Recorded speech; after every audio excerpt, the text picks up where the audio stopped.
Good morning. Good morning, everybody. We're headed to another brunch Sunday.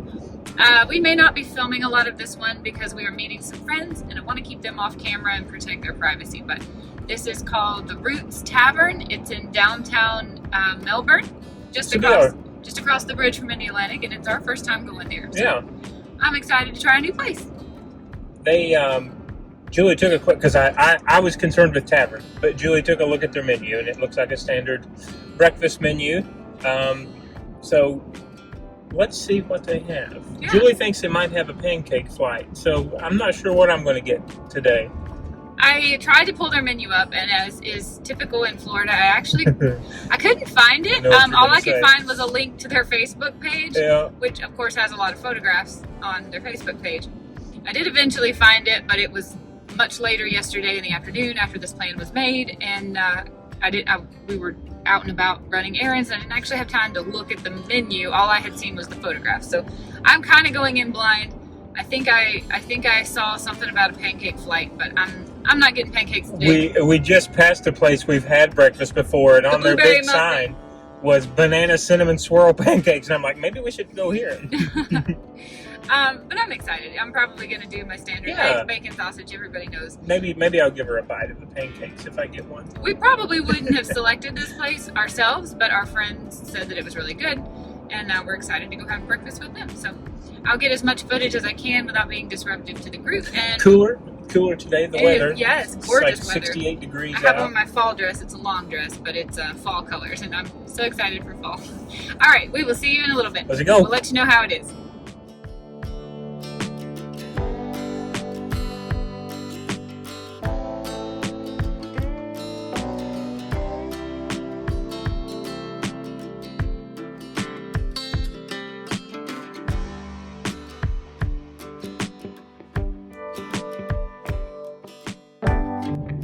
All right, we're back.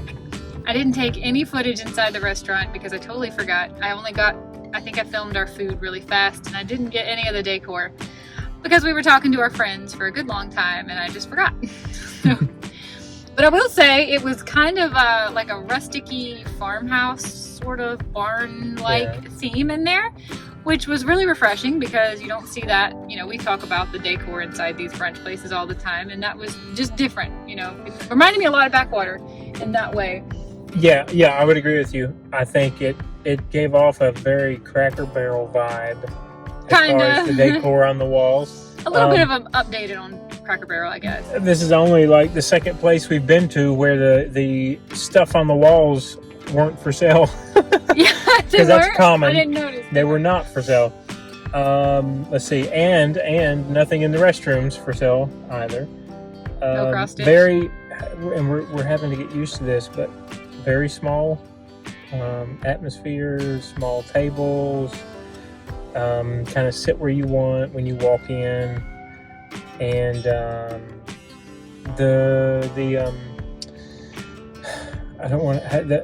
can't. Some of it was out in public. The grill itself was not. It was behind like two doors, but there was, the cooler that you could see where they were cutting up, lemons and limes and things like that was all out in the open. So I guess that's why it was called the Tavern.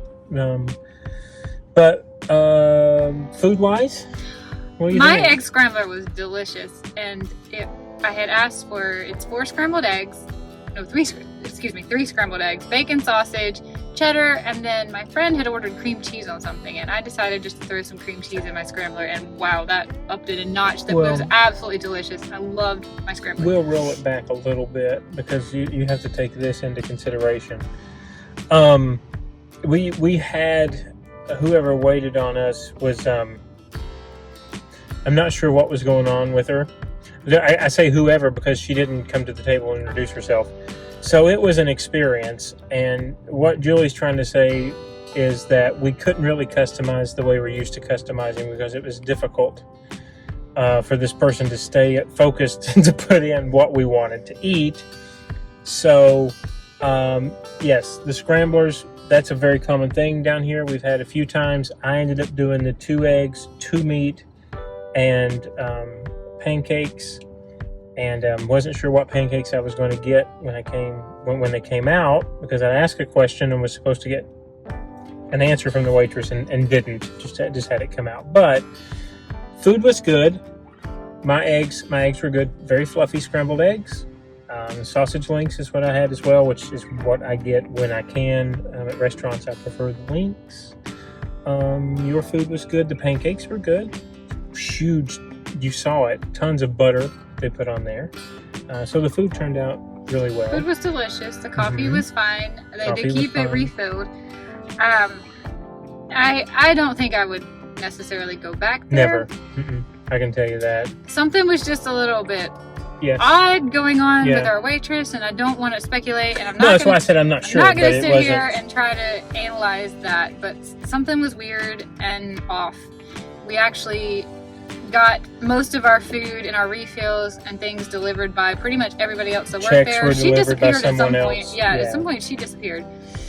I'm not going to really say that reflects on the establishment as a whole or anybody else that works there, but it made for kind of a stressful experience because there were so many questions that the table as a group had, and she wasn't really able to answer any of them. And then when it came time to actually place the order, she was repeating things over and over and over and over and over and over again. But I think the biggest stress was the scrambler came on supposed to be a bed of onion potatoes. And that was the one thing that Julie said. We have an allergy, right? And we're very upfront. We tell that very early on in restaurants. Julie does to onions. I don't eat potatoes, and I'm allergic to onions. That's what made it a little bit stressful, is because we weren't sure, if she took it out on the order because she was kind of spacing out all over the place. But anyway, when we got the food turned out to be okay. But I agree with you. It was delicious, absolutely delicious. It was just it was a stressful experience trying to actually place the order. Michael had questions, and eventually she left to go ask the cook and never came back. So he never got it. He didn't actually mean to order what he ordered. He was asking for, tell me what before I order, can you tell me what the seasonal pancakes are? They advertised seasonal pancakes, and she didn't know what that was, and said she would go back and ask the chef and come back and tell him what that was. Before we put the order in. And then, like 15 minutes later, here comes a plate of pancakes for him with, thankfully, eggs and sausage on it. He's like, he never even actually ordered pancakes. He just wanted to know, was it worth ordering? And they were just basic pancakes. But they were good. I took a bite. The whipped butter was great. It's okay.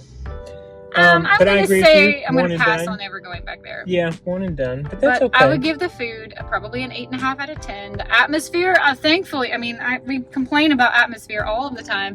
I thought the atmosphere was refreshingly different. Agreed. It's kind of a dated farmhousey look, which is, I guess that's in a way dated, but thank God it wasn't like grandma shabby chic. Yeah. We had an excellent time with our friends. We were actually meeting with them to discuss an upcoming trip that I'm going on with our friends to Sweden. And we were kind of finalizing some plans for that, and that was fun and exciting. We sat there for a very long time after we finished our food, and they never made us feel like they were rushing us to leave. But we never saw the girl again either. I'm not sure if she maybe left. I'm not sure either. But something was off. Something was funky there. I don't know. It's hard for me to give the food just a rating because I don't know that I would have ordered that had she come back and actually told me. So I'm going to go. You were asking, like, do you have pumpkin or caramel? Right, because they had, we told you, like, they had a pancake flight. There was no down below underneath the sides, add one pancake type of a thing. So what I wanted to know is before I order, because I was going to order a scramble like Jules did and add one pancake, if you could tell me what the seasonal pancake was. So, anyway, whatever. It's okay. I would go 7. A solid 7, and I think it's unfortunate because I would have liked to have just a normal experience and be able to give this a little bit more of a fair because tell them what you found on the lunch menu that you wanted to try. On the lunch menu they have it's called a gladiator special. I'm assuming they expect you to eat the bun, but it is 3 12-ounce burgers for $20. $20, and if you eat it all, you get your photo taken and put on the wall. And I'm like, okay, challenge accepted. I could eat 3 12-ounce patties. There is no way, but I don't eat hamburger bun ever. So they probably would consider that cheating if I didn't eat the hamburger bun. So we walked in excited because the girl who set us and brought the waters was not the person who waited on us. So it was a little bit unfortunate, but it was okay. we sat there for a while and they never got busy. And so again, on a Sunday morning, not sure what that's about, but food was decent. It was great. Yeah, and we got to try someplace new. I'm giving it 8.5 out of 10. You gave it 7, I think. We will be back another day and review another restaurant. Yes. I hope you enjoyed. See you later. Have a good day. Bye, guys.